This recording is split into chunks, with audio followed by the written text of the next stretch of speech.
오늘도 하나님의 은총이 여러분과 가정에 있기를 예수 이름으로 축원합니다. 이 모든 우주 만물을 창조하신 그 하나님, 우리가 성경의 모든 주제, 전체 주제를 보게 되면 생명과 복에 대하여 말씀하고 있습니다. 그래서 이 생명이 먼저이고 그 복은 생명을 따르는 것인데, 이런 둘이가 하나가 되어 있고 한 쌍으로 이루어졌다는 것을 보셔야 됩니다. 그래서 생명 가운데 복이 없어도 빛이 나지 아니하고, 또 복이 있어도 생명이 없으면 빛이 나지 않습니다. 아무리 사람이 오래 산다 할지라도 저주 가운데 오래 산다면 차라리 죽는 게 낫다고 생각하지요. 복이 있어야 빛이 납니다. 그런데 만약에 복을 받았다고 해서 모든 것이 다 행복하고 평화로운데 내일 세상이 끝나버린다면 이같이 또 그 마음속에 안타까움이 없지 않아 있게 되죠. 그러므로 복과 생명이라고 하는 것은 같이 한 쌍이 되어져서 함께 있을 때 빛이 날 수 있다 하는 거죠. 아담이 홀로 있을 때에 하나님이 홀로 있는 것이 좋지 못하다 해서 그에게 한 쌍으로 만들어 주므로 남자가 갖지 못한 걸 여자가 갖고 여자가 갖지 못한 것을 남자가 가짐으로 인하여 보완, 상호 보완하는 그런 관계로 서로 돕고 사랑하는 돕는 배필이 되게 하신 것과 같은 거지요. 이와 같이 어쨌든 생명이 먼저이고 복은 따르게 되어 있는 이 모든 그 원인이 어디 있는가? 하나님께 있는 겁니다. 창세기 1장에서부터 또 요한계시록까지 보게 되면 모두가 하나님이 그들에게 복을 주어 라는 말씀으로 요한계시록까지 복에 대하여 이루어지게 되지요. 생명도 주시고 복도 주시더라 하는 겁니다. 그 모든 시작과 그 근원은 하나님께 있는 줄로 믿습니다. 어떤 그리스 신화를 보게 되면 그 가운데 제우스 신이 있고 아테네 신이 있고 무슨 신 다 그런 신들을 만들어 놓고 이야기하면서 그런 모든 신들은 모든 백성들, 인간들이 기도해야 존재하는 줄로 그 기도를 먹고 존재할 수밖에 없는 나약한 것으로 표현하기도 합니다. 그러나 하나님에 대하여 그렇게 말하면 안 됩니다. 하나님은 모든 만물을 지으셨고 무에서 유를 만드시며 모든 것이 다 가능하신 분이에요. 그래서 어떤 인간이 있어야 존재하는 분이 아닙니다. 사람이 만들어낸 신들, 사람이 만들어낸 그러한 종교, 이런 것들은 사람에 의하여만 존재합니다. 그러나 하나님은 그 모든 피조물들이 없어도 영원하신 하나님이십니다. 그러므로 성경은 하나님이 복도 주신 것이고 생명도 주시는 거예요. 자, 우리 사도행전 17장을 보게 되면 24절에서 28절에 우주와 그 가운데 있는 만물을 지으신 하나님께서는 천지의 주제신이 손으로 지은 성전을 말합니다. 손으로 지은 웅장한 성전이나 그런 것에 계시지 아니하시고 또 무엇이 부족한 것처럼 사람의 손으로 섬김을 받으셔야만 존재하는 것이 아니니 이는 만민에게 생명을 차라리 주시고 호흡도 주시고 만물을 친히 주시는 이심이니라. 인류의 모든 족속을 한 혈통으로 만드사 온 땅에 살게 하시고 그들의 연대를 정하시고 또 정하시며 거주의 경계를 한정하셨으니 이는 사람으로 혹 하나님을 더듬어 찾아 발견하게 하려 하심이로되 그는 우리 각 사람에게서 멀리 계시지 아니하도다. 28절에 우리가 그를 힘입어 살고 우리는 도리어 그분을 힘입어 살며 그분으로 힘입어 기동하며 그분으로 힘입어 존재하느니라 라고 말씀하는 겁니다. 그럼으로써 성경에 있는 하나님의 말씀에 하나님으로 우리가 살고 그로 말미암아 우리가 기동도 하고 존재하는 것이지 우리가 하나님을 존재케 하는 그런 자들이 아니라는 것을 여러분이 아셔야 됩니다. 하나님은 영원하신 분이에요. 그래서 영원 전부터 영원 후까지 계시며 천사도 영원하지만 지음을 받던 날로부터 영원합니다. 우리 사람은 영적 존재가 되어 육체가 흙으로 돌아갈 때 영원한 내세에서 영생을 경험하게 되는 거지요. 그러나 사람의 육체는 만물과 같아서 하나님은 이 육체에 대하여 한정하셨으니 이 육체는 만물과 같이 낡아지고 흙으로 돌아가게 되는 그 날이 우리에게 온다 하는 겁니다. 이와 같이 하나님은 모든 만물을 만드실 때도 생명을 주시고 복을 주셨으며 그리고 예수 그리스도 이 땅에 오신 것도 우리에게 생명을 주시고 우리에게 복을 주러 오셨다 하는 겁니다. 어떤 사람들이 말하기를 교회에서 복을 말하는데 그 기복신앙이다 말합니다. 그러나 그거에 너무 흔들릴 이유가 없는 것은 여러분과 저는 기복신앙자들이 아닙니다. 가진 것 때문에 주신 자를 잊지는 않거든요. 우리가 복이라고 하는 건 하나님이 주시는 겁니다. 구원도 복인 줄로 믿습니다. 우리가 천국에 들어가는 것, 그것도 복이에요. 성경의 마태복음을 보면은요, 예수께서 오른편에 있는 자들에게 아버지께 복을 받을 자들이요 하나님의 영원한 나라를 상속하라 이렇게 되어 있습니다. 하나님의 나라를 상속하는 것도 복 얻는 자가 얻는 것이지 복 없는 자들이 가는 거 아닙니다. 여러분들은 복만 그것만 추구하는 하나님을 잊어버리는 존재가 아니고 주신 하나님에 의하여 복을 소유하는 하나님의 자녀들인 줄로 믿습니다. 이와 같이 하나님이 주시는 그 복에 대하여 우리가 알진데 이 복은 우리가 이 땅에 사는 날 또 영원한 나라에도 이어지게 됐다 하는 겁니다. 하나님의 섭리 가운데 모든 것을 한정하신 것처럼 우리 육체는 70이요 강건하면 80이요 지금은 100세 시대를 살아가지만은 어느 한정 가운데에 이 육체는 흙으로 돌아가게 되어 있더라 하는 겁니다. 그러므로 여러분과 제가 아셔야 되는 것은 어느 가정에 가더라도 결혼식에 가거나 또는 아기가 태어나서 100일이 됐거나 돌이 됐거나 하는 데는 행복이 넘쳐요. 가정에 기쁨이 있어요. 정말 거기에 좀 참된 행복을 누릴 수 있지만은 장례식장에 가게 되면 눈물이 있습니다. 아픔이 있습니다. 슬픔으로 가득한 것을 보게 되지 않습니까? 그러므로 사람에게는 생명과 이런 죽음이라고 하는 이 기로가 얼마나 극과 극을 이루고 있는지도 여러분이 아셔야 한다 하는 거지요. 이 영생을 하나님이 우리에게 허락하신 것이 얼마나 다행스러운가. 예수님이 이 땅에 오신 목적도 생명이라고 말씀했어요. 요한복음 10장 10절에 말씀하기를 도둑이 오는 것은 도둑질하고 죽이고 멸망시키려는 것뿐이요 그것밖에 없다는 거죠. 예수님 말씀하신 대로 내가 온 것은 양으로 생명을 얻게 하고 더 풍성히 얻게 하려는 것이라 라고 말씀했어요. 예수님 오시는 것은 생명을 주고 그 생명이 풍성해지기를 원하시는 것. 예수님이 가시는 곳마다 생명이 일어났습니다.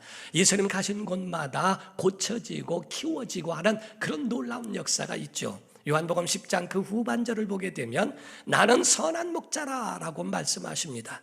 선한 목자라고 말씀하심으로써 예수께서 자기는 선한 목자로 양들을 양육한다, 보호한다고 성경은 그에게 또 제자들에게 말씀하지 않습니까? 여러분 피라미드에 대한 기원을 아십니까? 피라미드라고 하는 것에 대한 기원은 이 기원전 약 3,000년 전에 그때에 이모테프라고 하는 빼어난 장인이 있어요. 그 장인에게 그 왕이 있는데 제셀 왕 바로가 그 가운데에 나를 위하여 무덤을 만들되 내가 깜짝 놀랄 만한 무덤을 만들으라고 말했습니다.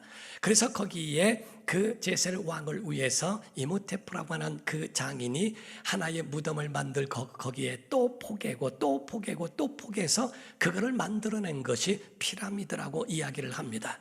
사람들이 자기가 살아온 것에 대해서 살 것을 중히 여기고 살아갈 것에 대하여 관심을 가져야 되는데 왜 죽어 묻힐 것에 대해서 그렇게 관심을 갖는가?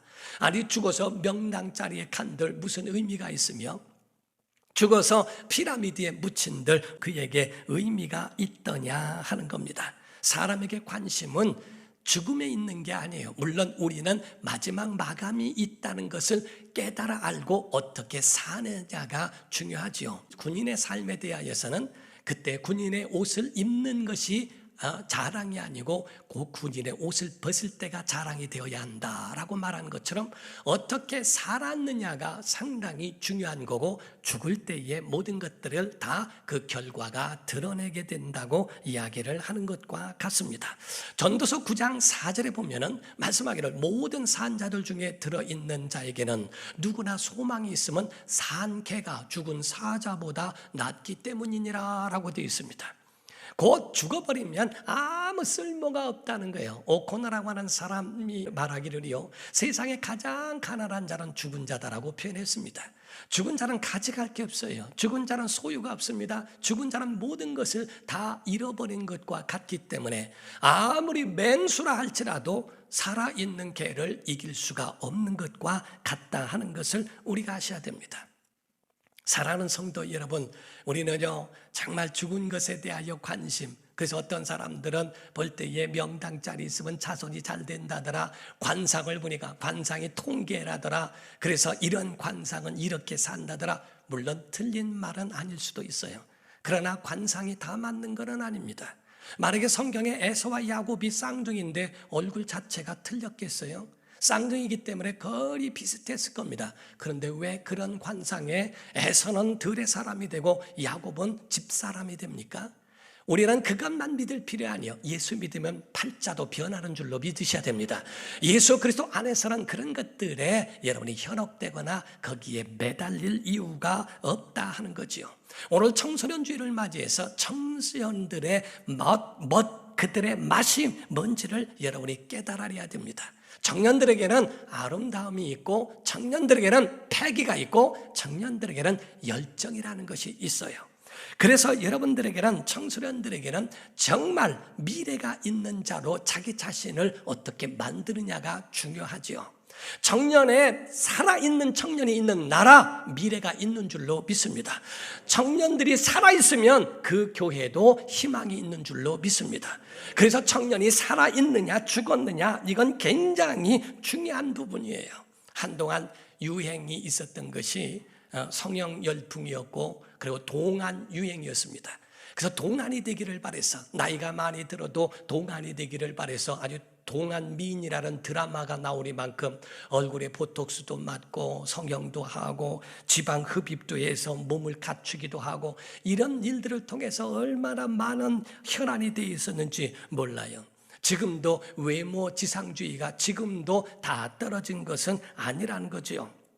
그러나 청년들은 뭡니까? 애써서 이뻐 보이려고 하지 않아도, 젊어지려고 하지 않아도 젊음이라는 게 있다는 것이 그들의 특징이요 장점이라고 보는 겁니다. 젊은 사람들은 젊어지려고 할 필요가 없어요. 그들은 그냥 젊기 때문에 그래요. 저는 개척한 게 일찍 개척해가지고요, 제 소원이 빨리 늙는 거였습니다. 오죽하면 기도할 때 주여 빨리 늙게 도와주시옵소서 하면서 그렇게 기도하고, 왜냐하면 제가 목회하면서 어디 신방을 가고 뭐 이렇게 하면요, 하면은 권위를 안 주는 거예요. 젊으니까. 그러니까 어느 곳에서는 설교의 은혜를 받고 부인이 은혜를 받고 믿지 않는 남편 데려다가 목사님 지금 신방 오니, 전도사님 신방 오니까 좀 기다리라고. 그래서 그 눈 오는 날 그거를 남편을 붙잡아 놨어요. 제가 자전거 타고 신방할 때였기 때문에 가우도 안 쓰죠. 자전거 끌고 들어가는데 전사님 오시네 하고 뛰어나왔는데, 보니까 그 남편은 뒤따라서 나오면서 제 뒤를 쳐다보면서 어디 와 그러는 거예요. 나는 왔는데. 그래서 어디 와 이러고 있으니까 이분이라 그러니까 얘가? 이래 하는데, 그 소리를 내가 들었어요. 얘가 전도사요? 이렇게 하는데 권위를 주질 않는 거예요. 그래서 주여 늙게 도와주시옵소서, 지금은 이대로 있게 도와주시옵소서 하지만은, 그러나 그때 당시에는 정말 제가 가지고 있는 그런 부분에 있어서 목회하는데, 주여 다른 거 다 포기할 테니까 주의 이름을 위해서 나에게 은혜 베풀어 달라고 하면서도 정말 노숙함, 거기에 가지고 있는 그 안에 있는 그 완숙되어 있는 그런 모습으로 있기를 원하는 마음이 제 안에 있었다고요. 자, 젊은이들에게는요 실수해도 용납이 됩니다. 그러나 용납되지 못하는 것은 패기가 없고 그 속에 열정이 사라진 건 용납할 수가 없어요. 혹이 말하기를 과거가 있는 남자는, 과거가 있는 사람은 용납할 수 있어도 미래가 없는 사람은 용납할 수 없다는 말이 있습니다. 과거가 있는 건 용납하고 그거를 묻어둘 수 있지만, 왜냐하면 사람은 완벽하지 못하니까. 그러나 미래가 없고 미래 꿈이 없고 비전이 없는 자들은 용납할 수 없다고 하는 것처럼, 바로 젊은이들에게 그 가지고 있는 그런 실수나 이런 것들은 용납할 수 있어도 꿈이 없고 비전이 없고 그 속에 열정이 없는 사람들은 용납할 수 없다는 거죠. 교회는 살아있는 자들이 있어야 되고 교회는 청년들이 살아 있어야 됩니다. 청년들이 은혜 받아야 됩니다. 젊은 사람들이 은혜 받아야 됩니다. 은혜 받았을 때 그 속에 열정이 살아나야 합니다. 젊은 사람들이 속에 말씀이 들어가면 오늘날 그 속에 말씀이 소요가 일어나고 그 속에 움직여야 됩니다. 부흥회가 일어나야 돼요. 말씀이 깨달아지면 그 말씀 때문에 밤을 새워가며 기도하는 철야하며 그 속에 자기를 붙들어 줄 수 있는 말씀으로 자기를 변화시키는 것이 중요한데 오늘날 청년들이 많이 열정이 없어요. 살아있질 않아요. 그 속에 나이든 사람처럼 안일해 있고 그 속에 그냥 머물러 있는 잠자는 청년들이 얼마나 많이 있는지 너무 안타깝다 하는 거죠. 명목상 교인, 명목상 그리스도인, 명목상 아름답고 외모는 훤칠하고 외모는 멋있는데 속이 죽어 있어요. 요한계시록 3장 1절에 말씀하기를 4대 교회에 말씀하는데 4대 교회의 사자에게 편지하라. 하나님의 7영과 7뼈를 가지신 이가 이르시되 내가 내 행위를 아노니 내가 살았다 하는 이름은 가졌으나 면부는 있지만 죽은 자로다 라고 되어 있습니다. 우리의 겉은 번들하고 겉은 모든 것이 화려하고 4대 교회에 있는 사람들 먹고 사는 데는 지장이 없어요. 다 그 속에 화려하고 그 속에 살아가는 모든 것들이 그렇게 완벽하게 있었지만은 속은 비었고 속은 썩었더라 이 말이야. 오늘 교회 와서 예배하고 성경책 끼고 교회 와서 예배하는 폼은 잡는데 심령의 열정이 없어요. 말씀에 깨달아짐이 없습니다. 말씀이 그 속에 들려지지도 않고 여러분의 삶을 변화시킬 만한 능력이 그 말씀에서 다 사장돼 버리고 죽어가고 있는 건 아닌지, 그게 죽었다는 거예요. 만약에 4대 교회에 죽었다라고 했을 때에 육체가 죽었다면 교회 자체가 없어졌겠죠. 육체가 죽은 것이 아니라 육체는 번드름한데 너희가 실상은 살았지만 죽었다는 건 영적으로 그 심령이 죽어 있고 비어 있다는 것을 말합니다. 예수께서 이 땅에 계실 때에 그 가운데 세 사람을 죽은 자를 살리신 일이 있습니다. 야이로의 딸, 그리고 나인성의 과부의 아들, 그리고 죽은 나사로를 살리신 일이 있어요. 나인성의 과부의 아들이 청년인데 세상을 떠나게 됐죠. 누가복음 7장 11절에서 16절을 보면 그 후에 예수께서 나인이란 성으로 가실새 제자와 많은 무리가 동행하더니 성문이 가까이 이르실 때에 사람들이 한 죽은 자를 메고 나오니 이는 한 어머니의 독자요 그의 어머니는 과부라. 그 성의 많은 사람도 그와 함께 나오거늘 주께서 과부를 보시고 불쌍히 여기사 울지 말라 하시고 가까이 가서 그 관에 손을 대시니 맨 자들이 서는지라. 예수께서 이르시되 청년아 내가 네게 말하노니 일어나라 하심에 죽었던 자가 일어나 앉고 말도 하거늘 예수께서 그를 어머니에게 주시니 모든 사람이 두려워하며 하나님께 영광을 돌려 이르되 큰 선지자가 우리 가운데 일어나셨다 하고 또 하나님께서 자기 백성을 돌보셨다 하더라. 저는 오늘 이 주님의 목소리를 듣기를 원합니다. 주께서 청년아 내가 네게 명하노니 청년아 일어나라. 오늘 심령이 일어나기를 주 이름으로 축원합니다. 여러분 열정이 살아나기를 주 이름으로 축원합니다. 주님 처음 만났을 때에 그 열정으로 주님을 사모했던 그 인격적 만남이 과연 있는가? 그리고 가졌던 그 인격적 만남으로 그 속에 설레었던 그 마음 열정이 지금은 어디로 갔는가 하는 겁니다.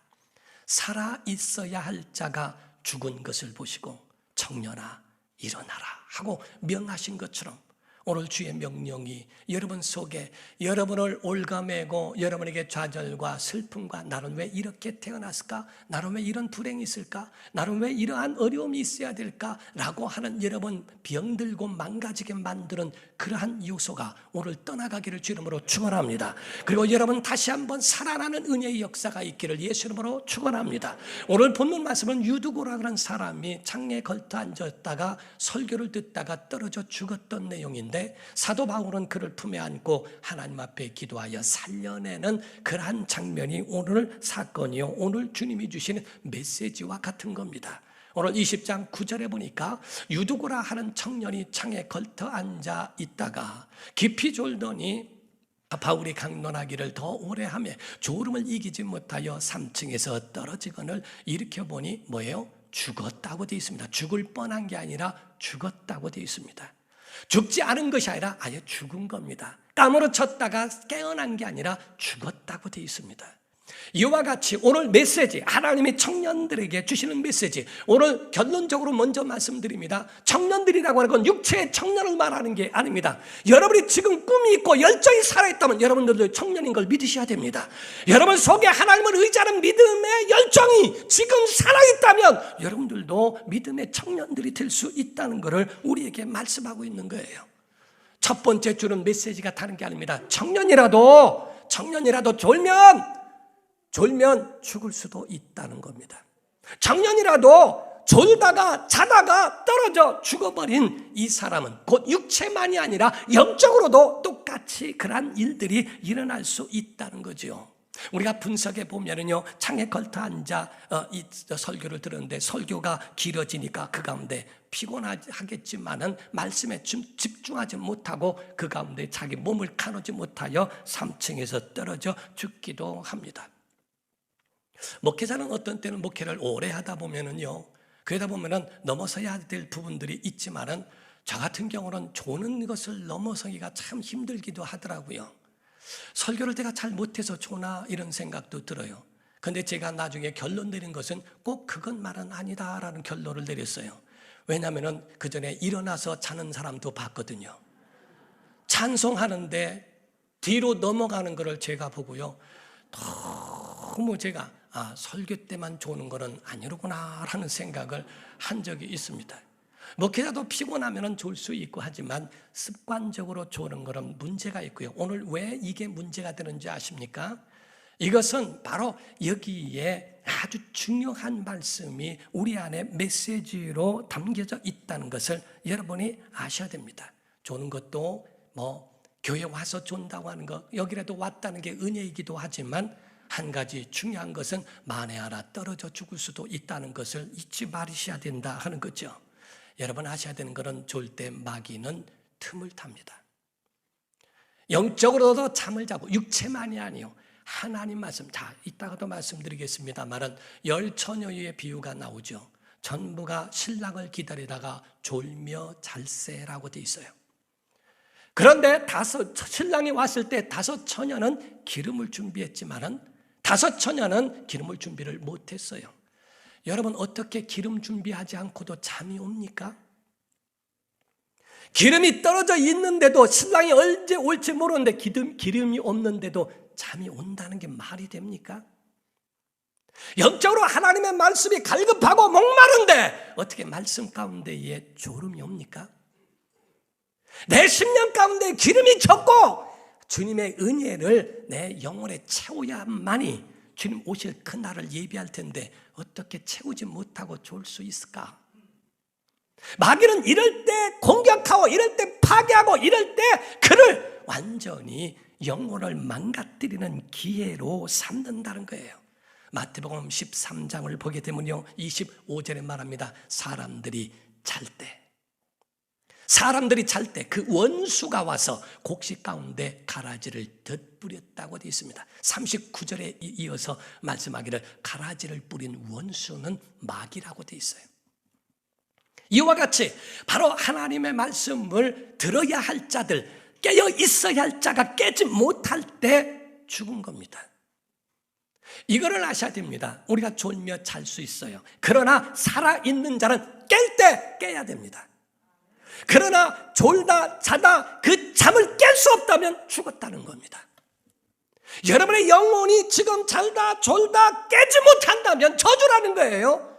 하나님 말씀이 들려오는데도 그 말씀이 전혀 내 영혼에 상관이 없다면 여러분들은 그 어떤 사람, 심령이 죽어 있는 사람은 아닌가? 하나님은 사랑하시는 자에게 잠을 주신다고 했습니다 라고 이야기합니다. 잠을 주셔서 잠을 자지만은 잘 때 자는 것이지, 잠을 자지 않아야 할 때에 잠자는 것을 그거를 포함하는 것은 아니라 이 말이에요. 물론 세상에요, 가장 어떤 사람 하는 길을 세상에서 가장 무거운 게 뭐냐, 쇳덩어리다, 금이다, 뭐다 타는데 세상에서 제일 무거운 것은 조는 사람의 눈꺼풀입니다. 목회자도 이거를 어찌할 방법이 없어요. 어떤 목사님 진짜 싫어한대요. 어떤 목사님이 개척교회에서 이제 작은 교회인데 기도를 하는데 장로님이 대표 기도를 하는데 너무 길었대요. 목사님이 잠겨. 목사님이 한참 자고 있는데 대표 기도 끝났는데 목사님이 안 나오니까 다른 장로님이 올라가서 목사님 끝났습니다. 깨우더래요. 목사님이 깜짝 놀라서 깨가지고서 삼장하시고 예배를 마치겠습니다. 그리고 끝났대요. 대표 기도가 끝났다는 얘기인데 예배가 끝났다는 얘기를 듣고 목사님이 나와가지고 삼장하시고 모든 예배를 마치겠습니다. 설교도 안 하고 끝나버렸대요. 졸다 보면 목사님들도 문제가 있고 다 이런 어려움들도 없지 않아 있을 수 있습니다. 그러나 여러분 아셔야 됩니다. 열처녀 비유도 그렇고 요나서에 말할 때 자는 자여 어찌미뇨. 깨어 있어야 될 때 깨어 있지 않으면 문제가 되는 거예요. 에베소서 5장 14절에 말씀합니다. 그러므로 이르시기를 잠자는 자여 깨어서 죽은 자들 가운데서 일어나라. 그리스도께서 너에게 비추이시리라 하셨느니라. 자는 심령이여 깨어나기를 주 이름으로 축원합니다. 두 번째 우리에게 주시는 메시지는 다른 게 아니라 생명이 그 안에 있어야 산다는 겁니다. 오늘 본문 말씀에 있는 10절을 보게 되면요, 바울이 내려가서 그 위에 엎드려 그 몸을 안고 말하되 떠들지 마라. 생명이 그에게 있다. 생명의 불씨가 그에게 있다. 그에게 있다. 오늘 예배 가운데 나왔을 때의 모든 것이 가라앉고 그 속에 열정과 살아있는 생명력이 사그러들었어도 그 속에 불씨만 있다면 살아난다. 생명이 있다. 그 불씨가 깨져버렸을 때, 꺼져버렸을 때는 그거를 살릴 수 있는 것이 없어요. 그러나 그 가운데에 생명의 불씨가 남아있는 자에게는 살아날 수 있더라 하는 거죠. 떠들지 마라. 가만히 있어라. 이에게 생명이 있다. 살아날 수 있는 믿음이 있고 살아날 수 있는 불씨가 있을 때는 그가 다시 살아나게 되더라 하는 거죠. 예수님은 제자들을 부르실 때에 이 불씨가 있는 자들을 부르신 겁니다. 예루살렘에는 석학들을 부르신 것도 아니고 제사장들을 부르신 것도 아니고 그 가운데에 고기를 잡는 베드로, 다 공통점이 뭔가 그 속에 주님은 불씨를 보시는 거예요. 그 속에 믿음을 보시는 거예요. 나태 같은 세리와 같은 사람인데도 부족함 투성인 자에게 주께서는 그의 불씨를 보고 부르셔 제자로 삼으신 겁니다.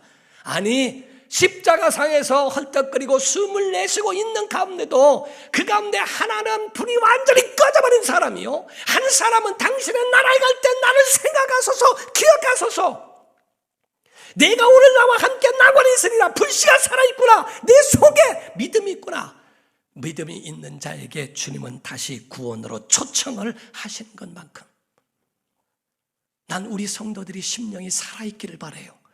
열정이 살아있기를 바라요. 아멘이 막 터져나오고요, 정말 그 말씀 때문에 여러분 삶이 변화되기를 바라기를 주 이름으로 축원합니다. 그것이 여러분 안에 살아나는 교회가 살아있는 정말 청년들의 모습이라고 볼 수 있는 겁니다. 노인들에게는 노련미가 있고 지혜가 있어요. 청년들에게는 아름다움과 패기와 열정이라는 것이 있는데 오늘날 하나님의 말씀이 심령에 부딪히지도 못하고 그 말씀이 아무리 좋아도 세상 보이고 목사 보이고 잘못된 것들만 다 보여서 그 심령의 불이 다 꺼져버린 심령이 되지는 않습니까? 어차피 죽은 자를 산 자가 끌어가는 겁니다. 죽어있는 자같이 깨지 못하는 자는 죽어있는 것이니 그들을 끌어가는 사람은 살아있는 것이니 여러분과 우리는요, 눈을 뜬 자가 되고 살아있는 자가 되어 그들을 이끌어가야 할 것이 아니냐 하는 거예요.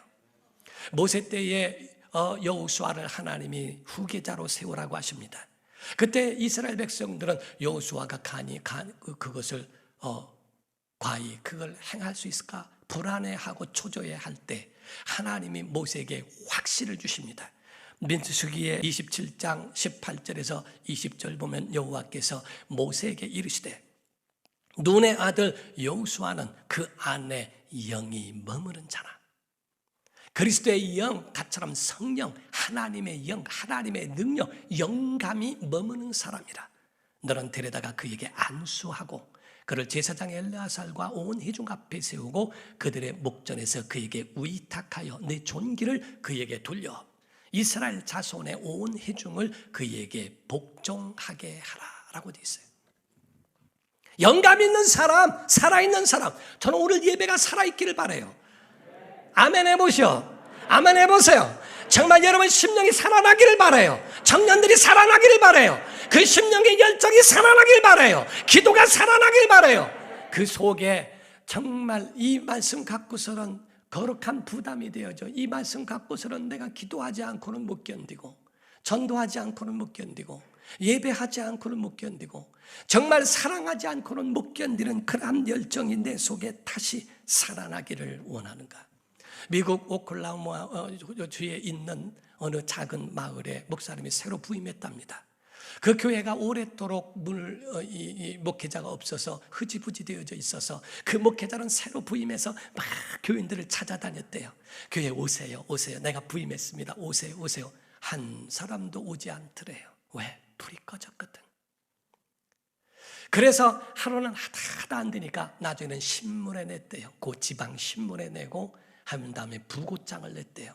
교회가 죽었으니 문상오라고. 주일날에 장례식이 있다고 하니까 주일날에 그 교회에 웬일인가 교회가 죽는다는 게 말이 되나? 그래서 많은 사람이 왔다는 겁니다. 교회가 죽은 모습을 보고 싶어서. 오늘 장례식을 오늘 치르려고 합니다. 강단에 관이 하나 있고요. 한 사람들이 이렇게 오셔서 누가 죽었는지를 보라고 했대요. 관의 뚜껑을 열고 바라보면서 전부가 놀라는 겁니다. 그 관 안에는 거울이 있었거든요. 자기의 얼굴을 보면서 당신의 영은 죽었다. 하나님의 말씀이 없는 영은 죽은 것이다. 당신은 죽은 것이다. 먹고 사는 데는 지장이 없고 다 하나님의 주신 복이라고 했지만 그 속에 명목상 교인이라고 하는 당신의 영혼은 죽었다고 하는 그것에 굉장한 충격을 받더라는 겁니다. 사랑하는 성도 여러분, 우린 죽은 자가 아니고 살아있는 자 되기를 바랍니다. 오늘 본문 말씀에 말씀하기를 12절에 말씀했어요. 사람들이 살아난 청년을 데리고 가서 적지 않게 위로를 받았더라. 그냥 세상을 떠난 것도 아니고 말씀 듣다가 죽었으니 교회에 얼마나 큰 낭패가 됐겠어요. 전부가 온 교회가 얼마나 슬픔이 됐겠어요. 살아난 청년으로 인하여 본인만 위로가 된 게 아니라 온 교회와 사람들에게 위로가 됐다라고 되어 있습니다. 기독교에는 부활이 있어요. 기독교는 살아있는 생명이 있습니다. 여러분, 교회가 죽은 의식에 끌려가지 말고 생명 있는 교회가 되기를 예수 이름으로 축원합니다. 그러므로 로마서 8장 9절 마지막입니다. 만일 너희 속에 하나님의 영이 거하시면 너희가 육신에 있지 아니하고 영에 있나니. 누구든지 그리스도의 영이 없으면 그리스도의 사람이 아니라. 하나님의 말씀이 너희 속에 움직이지 않으면, 너를 이끌어가지 않으면, 너를 인도하지 않으면 그런 그리스도의 사람이 아니라고 되어 있습니다. 오늘도 주의 말씀이 우리 속에 막 부활하신 것처럼 그 생명의 역사가 우리 청년 되시는 여러분과 저에게 임하기를 예수 이름으로 축원합니다. 기도하겠습니다. 이 시간에 다 같이 통성으로 기도할 때 하나님, 우리 안에 이 생명이 있게 하시고 이 은혜의 역사, 이 열정이 우리 안에도 다시금 일어나게 하여 주옵소서. 주님의 능력이 우리 안에서 다시 한번 이 열정으로 깨닫는 은혜의 말씀이 우리 안에 부딪혀 우리의 자아를 깨치고 우리의 삶의 잘못된 부분을 깨칠 수 있는 하나님의 은혜의 사람 되도록 도와달라고 우리 다 같이 간절한 마음으로 통성으로 기도합니다.